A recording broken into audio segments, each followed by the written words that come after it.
Ganito kami magluto sa amin mga palangga. Panggatong namin yan, madami kami gatong. At ang niluluto po namin ni Mama ay bulanghoy. Putong bulanghoy po yan mga palangga. Sa mga Bisaya dyan, kaway-kaway.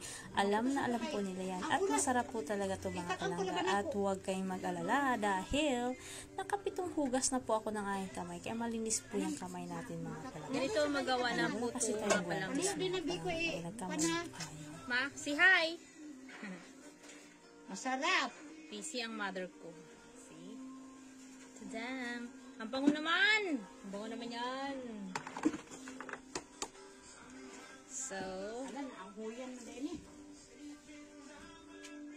sabi ko eh, Gasigam, gutong isa ka pugno di anak oh. Kanina.